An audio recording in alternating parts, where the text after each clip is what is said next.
This podcast is brought to you by Flipper, a marketplace to buy and sell websites, stores, and digital real estate. Plot your own path. Become a boss by buying a small online business at Flipper. Simply visit flipper.com/techtalks for a free consultation and 50% off fees. That's FLIPPA, flipper.com/techtalks. If you do visit, let me know how you get on. But now, let's get the show started. Welcome to the Tech Talks Daily Podcast, where you can learn and be inspired by real-world examples of how technology is transforming businesses and reshaping industries in a language everyone can understand. Here is your host, Neil C. Hughes. Welcome back to the Tech Talks Daily Podcast. Now, sometimes when I watch the news, I must admit with you all, I find myself getting frustrated with the current narrative.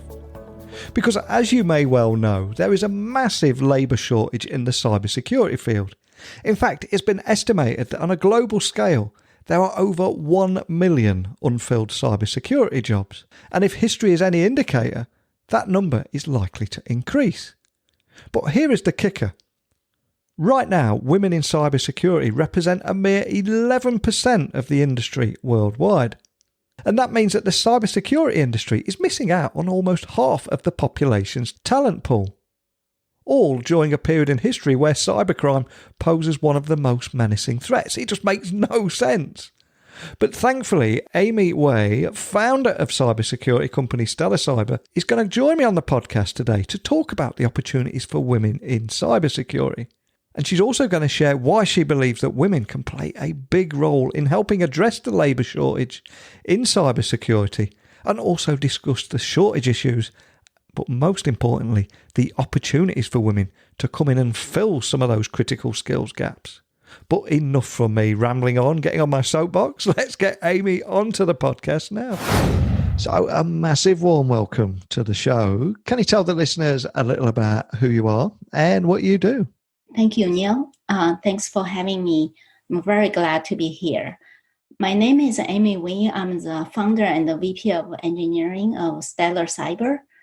Stella Cyber is a startup in the Silicon Valley that provides a security operations platform that aims to radically reduce the cost and improve the efficiency of the security analysts. Now, before we talk about the great work that you're doing at Stella Cyber, I wanted to ask your opinion on a huge problem in your industry, and that is there is a huge labour shortage in the cybersecurity field, and it's even been estimated that on a global scale, there are over 1 million unfilled cybersecurity jobs. And if history is any indicator, that number is going to increase. So can I ask that you share your experiences on the scale of this problem? Absolutely. That's a great question. That's actually exactly the problem that Stella Cyber is aiming to solve. To my observations, there are several factors that cause this big problem. Number one is in recent years, the cyber attack surface has increased dramatically. This is because applications and organizations are moving to cloud, and they're having a variety of environments like private cloud, public cloud, or even hybrid cloud. And also because of the wireless and mobility, people carry their devices, laptops around. So they might be working at a Starbucks and then bring the laptop to the office. So the attack surface has increased.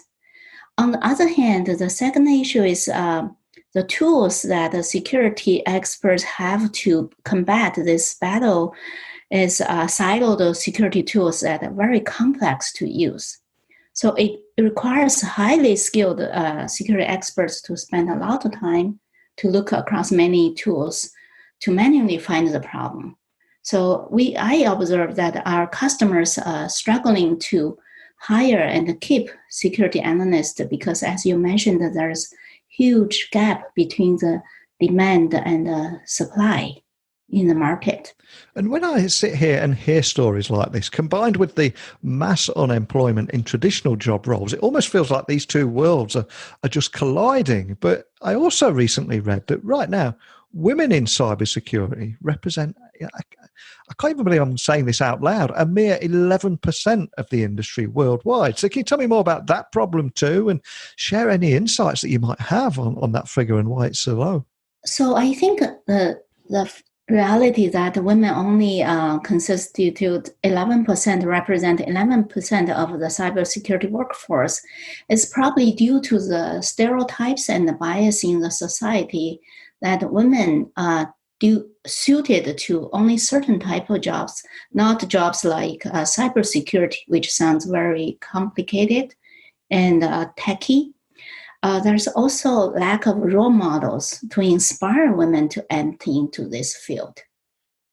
So I'm thinking that in order to change the industry and remove barriers for women need to enter the field in higher numbers and work to remove these stereotypes and inspire other women who are also hoping to enter the field, to encourage them. This is actually a durable thing. It's accessible to them. Also, in the long term, I'm thinking exposing girls and boys from the young age to the computer science, demystify it. Computer science is not really only about writing code, right? It's more about problem-solving skills. So help girls and boys to learn and enjoy these critical problem-solving skills at a young age. So later on, it will be natural for them to be confident to work in this industry. I completely agree with you. And it feels like there are so many opportunities for women to come in and fill some of these critical skills gaps right now. So can you possibly help people listening understand how they could make that happen and what they would need to do to make it happen too? Because it just feels like I said, there's a great opportunity here. Yes. I think first of all, most importantly is don't limit yourself from your mind.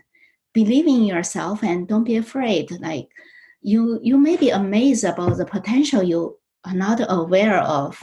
I would like to tell a story here in our company. When we started in the early days, we hired an artist to do our user experience, UX design. But then because it was like in the very beginning, we were very short-handed in the development team. So she started to coding and start to develop the design she had. And it amazingly turned out she did a wonderful job. Like, she was even faster than some other developers. She was amazed by herself, and we were all like, wow, yeah. So it's you may not be aware of the opportunities until you try to do it. Another thing is, I think this cybersecurity is actually a very fun job. You can imagine like you're a detective, and from the traces that attacker left behind, you piece them together, figure out what's happening, and try to block it, to remediate it. So it's a very interesting job. Now, I was just going to say, you've had a fantastic career in technologies and experiences along the way at huge tech companies such as Nortel, Ciena, and Cisco. So I'm curious, can you tell me a little bit more about your journey? And did you encounter any barriers as a female in tech? Yes, actually, throughout the journey, I encountered many times, like when people do not know you yet, there's sometimes a doubt about your capability and also about your accountability, because you're a mother with kids, right? So people are not sure if you can like be fully dedicated. But if you can demonstrate your value, like through your work, people will trust you. I think your work speaks for yourself. And along the journey, there are many times that actually people are surprisingly, pleasantly surprised with the work I did. Yeah.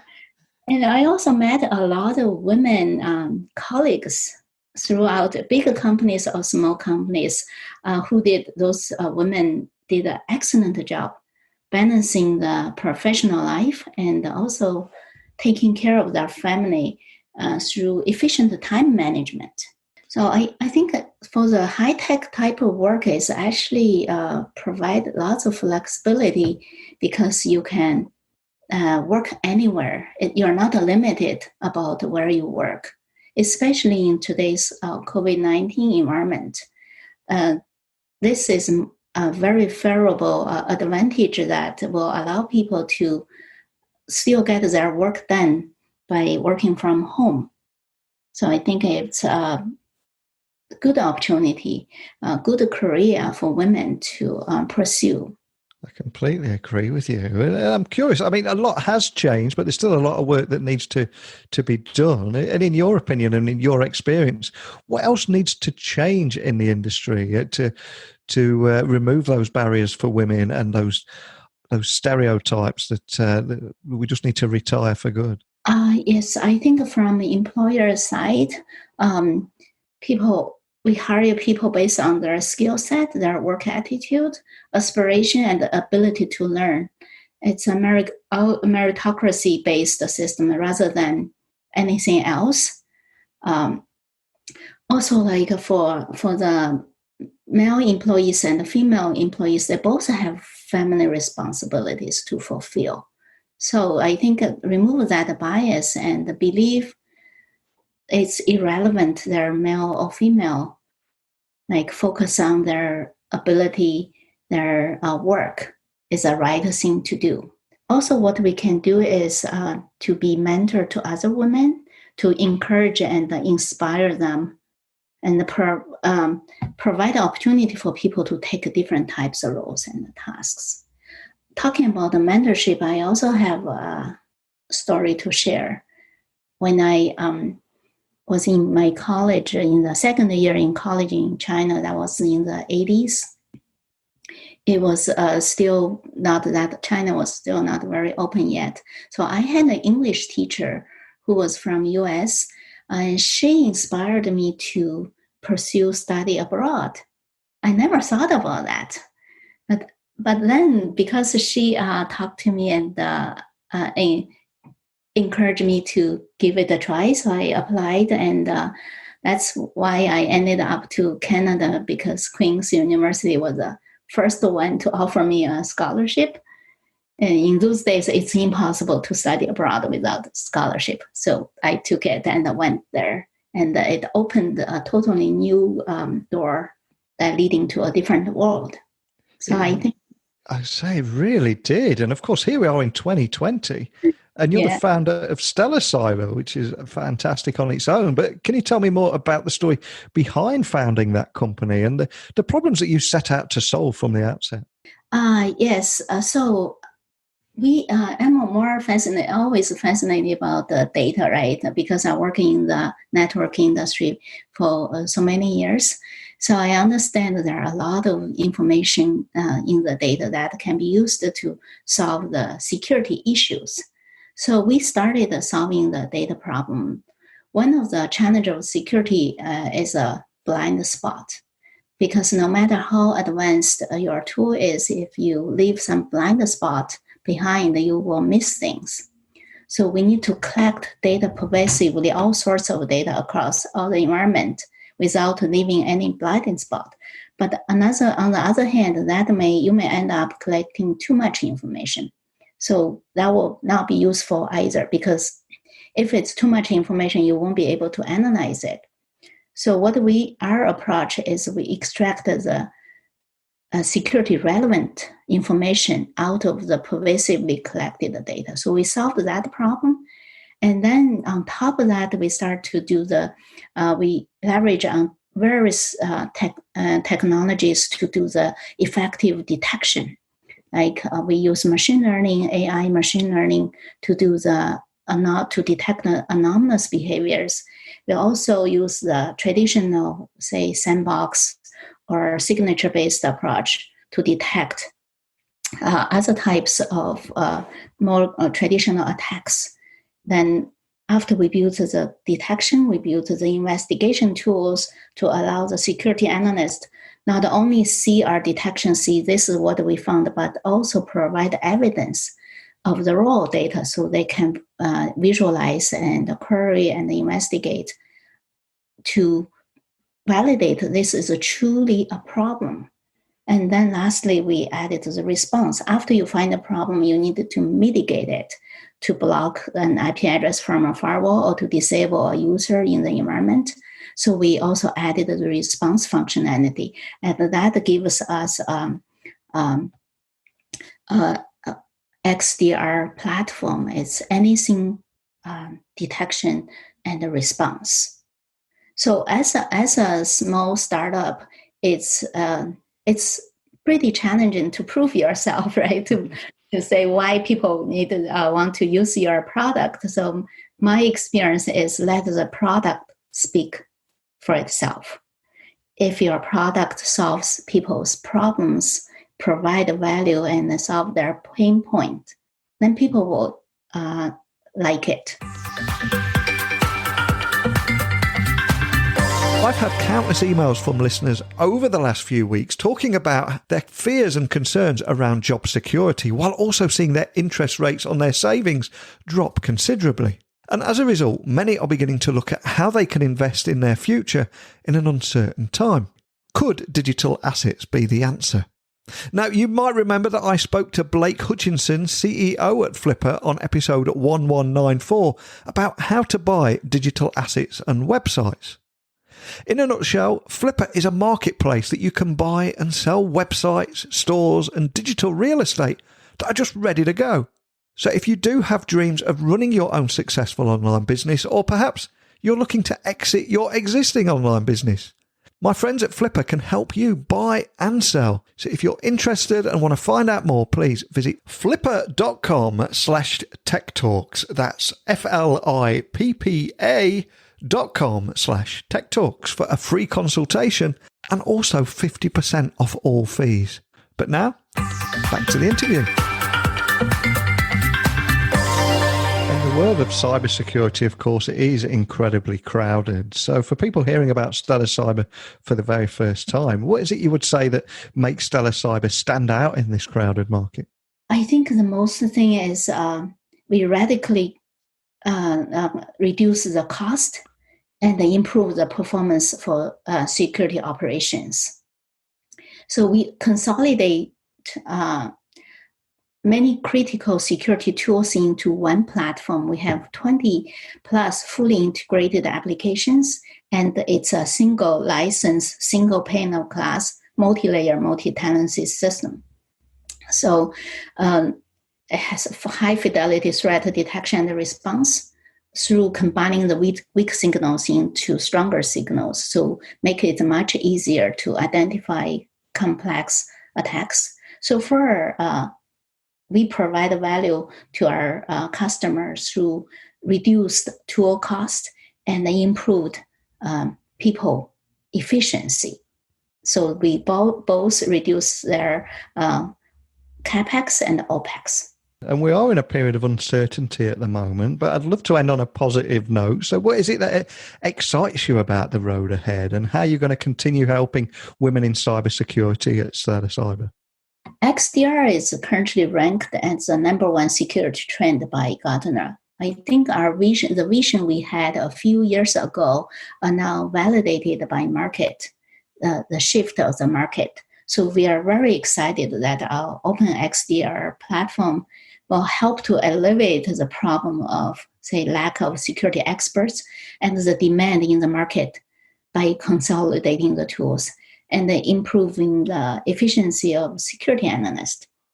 So we enable a level 1 security analyst to perform the job that usually require a level 3 expert. So basically, we make the job more accessible to people, especially women, to get into this security industry. So we encourage more women to get into cybersecurity by learning our platform and use it as a tool to help organizations to battle the cyber attacks. Well, a huge thank you for taking the time to come and join me on the podcast today. But for anybody listening out there, in particular women that want to get into cybersecurity, maybe feel a little bit intimidated or not knowing what to ask, or would like to find out more information about what you're doing, can you point them in the direction of how they can contact you or your team, and equally find out more information about Stella Cyber? Sure. Absolutely. Our website is stellacyber.ai. On our website, we have the full information about our product, about our organization, and you can request a demo by just filling in a form, or you can contact our sales team and marketing team. You can even register to be a partner. All the resources available at our website. Well, one of the reasons I was excited to get you on here today is to discuss the shortage, the skill shortage issues, and also the opportunities for women to come in and fill some of those critical skills gap. It's a conversation we don't hear enough.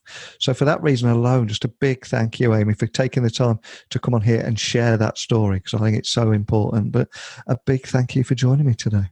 No problem. Thank you so much for having me here. I cannot thank Amie enough for sharing why she believes that women can play a big role in helping to address the labour shortage in the cybersecurity industry. And we need to recognise that she is a security professional with over 20 years' experience in cybersecurity, with an amazing and inspirational career in tech. But here's the problem. We need more people like her out there, because the fact that there are 1 million jobs unfilled in the industry, and right now, women in cybersecurity represent 11% of the industry worldwide. And I think that is shocking on so many levels. But how can we solve this problem? Amie's doing her bit. I'd love to get your input on how you think we can tackle this issue and get more women into cybersecurity. And also begin fixing that 1 million job shortfall at a time where there's so many jobs going in other areas. So please, email me, techblogwriter@outlook.com. My website is techblogwriter.co.uk. I'd love to hear your thoughts, your opinions, experiences, insights, questions. I've got an open door policy here. I'm the easiest guy in the world to find. So keep those messages coming in, and let's see if we can change the world together one day at a time.